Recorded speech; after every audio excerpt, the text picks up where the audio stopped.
sports. It's in the game.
And we find ourselves at the stadium that played host to Super Bowl 52, the wondrous U.S. Bank Stadium in Minneapolis. Nothing like the fanfare of introductions to an NFL game, and that was in evidence a moment ago. Fireworks, pyrotechnics, you name it, this crowd is ready as their guys get set to match up between the Houston Texans and the Minnesota Vikings. This fielded a few yards into the end zone. And the decision to bring it out, a good one, as he's up a yard or two shy of the 30. At their own 28-yard line.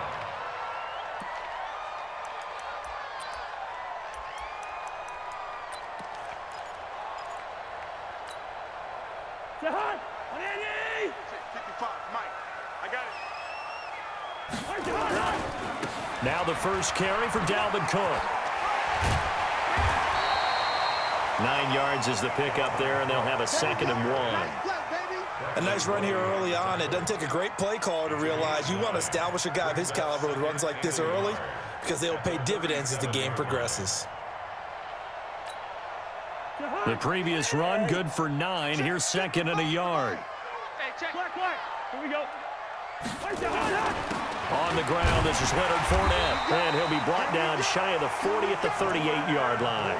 2 yards, good enough for a first. 2nd and 1 is often an invitation to take the big shot downfield. Well, I bet the offensive lineman said, are you kidding? We just get on our backs and let's go get the first down. They love being physical. So here's a 1st and 10 at the 38.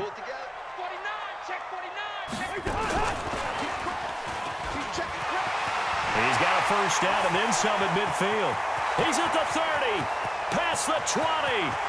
Touchdown, Vikings. Stephon Diggs, his 2nd touchdown on the season. And they are able to strike first here on their opening drive. Well, that's how they envisioned it, get the football to start the game and score it. And I don't know if that was scripted. Was it an audible? Or was it just a play call that they had in their pocket? No matter what, they had the right call on against the right defense, and they end up in the end zone. After the touchdown, Aguayo now ready for the kickoff. That's fielded in the end zone. And he'll take it back to about the 19-yard line.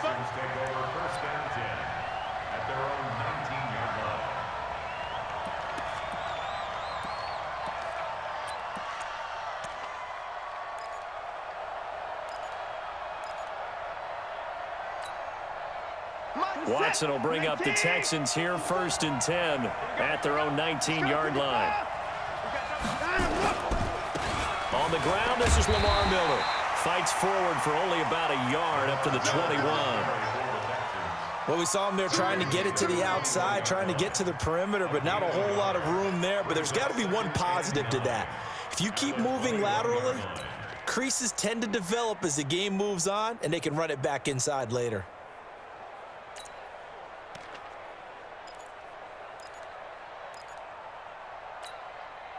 The run only got a yard. Here's 2nd and 9. Watson going to give this one to Miller. He'll get about 3 as he's taken down at the 23. Typically, we think it's the strong safeties that are better tacklers, especially closer to the line of scrimmage amidst traffic. But in this case, how about the free safety coming up and making the big-time play? And they insert their dime package, 6 DBs here on 3rd and 6. Expecting pass all the way.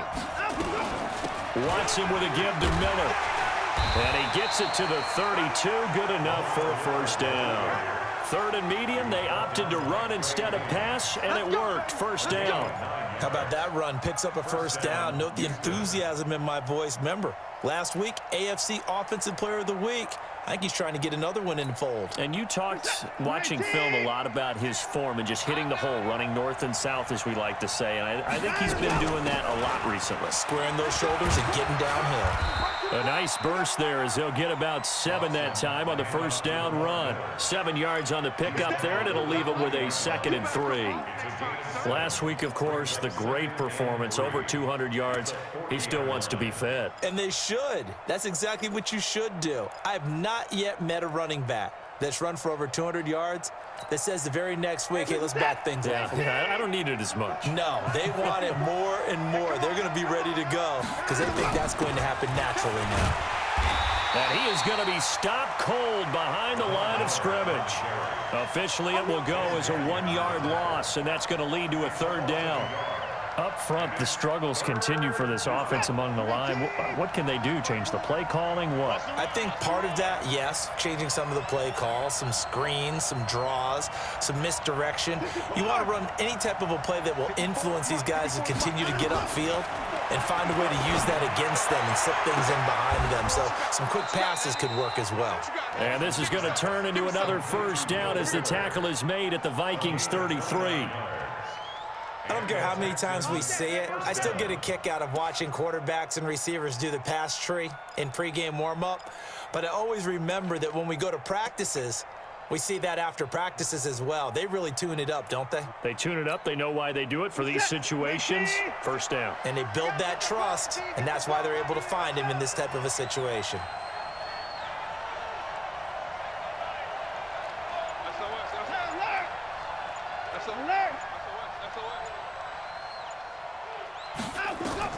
Now a first down throw. Watson.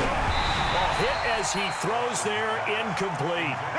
Pressure, and that's certainly going to be a key to this game going forward. And that time, they were able to get in there and influence the throw. And remember, quarterbacks got to get rid of it. They don't have the tuck rule that they can fall back on anymore.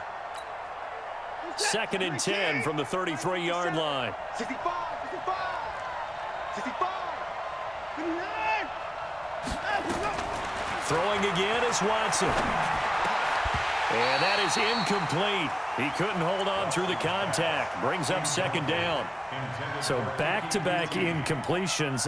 3rd down here and 10, but you're still in field goal range. And that's the thing to keep in mind. They're in field goal range. So now you don't take any unnecessary risks, but you try and find a way to get back to what you were doing earlier in the drive in order to finish this one off.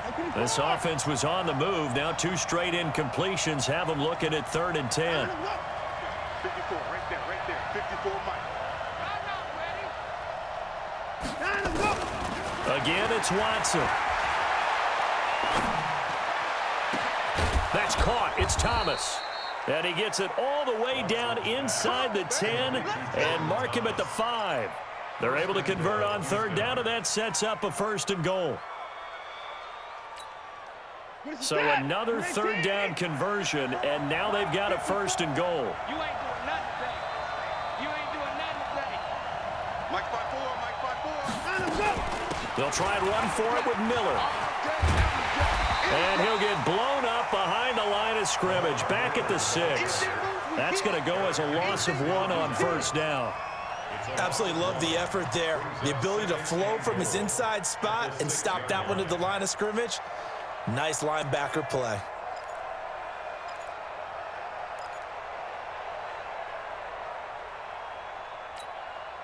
Second and goal from the 6 this time. Watch 54. Get the ball. Hold the loop. Mike 50. And yet again, he stopped behind the line of scrimmage. Great job by this Vikings defense. It's a loss of 4. Now 3rd down. Well, that's the big drawback to this play. Even if somehow the quarterback pitches it, he's not immune to the big hit. In this case, he kept it and absorbed it anyway.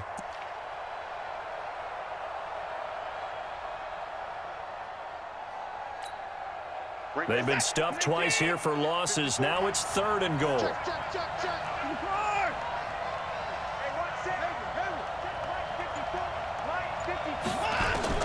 After the run, Watson going to throw toward the end zone, but that's going to wind up incomplete. Well, so a drive that spans all that time, and yet you may only come away with 3 points here. Well, your defense, all right, they actually like these long drives. They get to rest over on the sidelines for a while. But when you're not finishing with points in terms of touchdowns, that's frustrating. They've got to figure out how to close out these long drives and get 6s instead of 3s. So they get 3, certainly hoping for 6 after a 13-play drive. So you console yourself on defense by saying you did your job, right? If they go 13 plays, you only give up a field goal, you did a nice job there. But here's the other part. 13 plays, you don't force any mistakes, you don't take the ball away. Maybe that's the way they should look at it. And he'll wind up getting an extra couple yards here for his trouble as he'll bring this one out to the 27.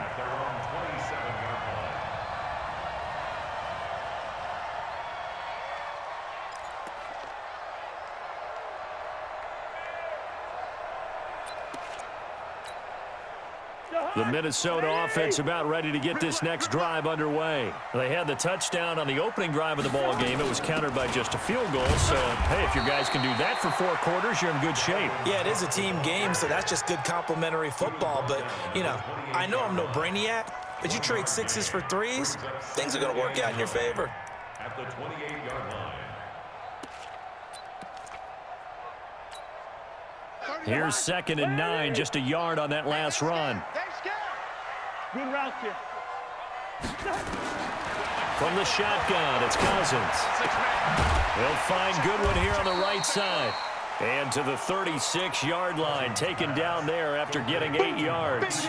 8 yards on the completion, but now they face third down. After one, 7-3 the score on EA Sports. Second quarter now from Minnesota. It's the Vikings in possession of the football. They've got a third down and a yard to start things out.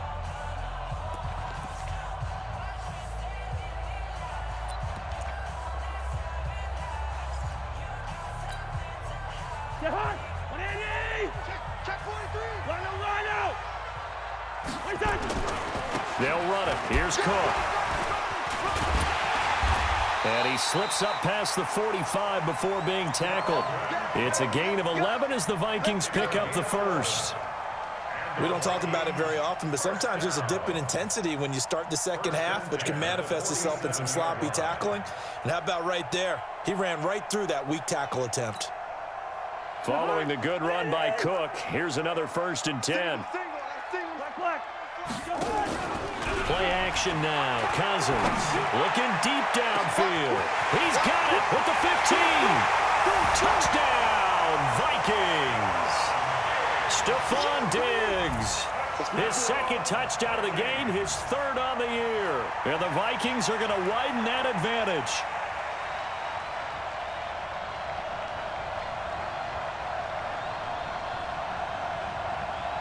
Aguayo on for the PAT.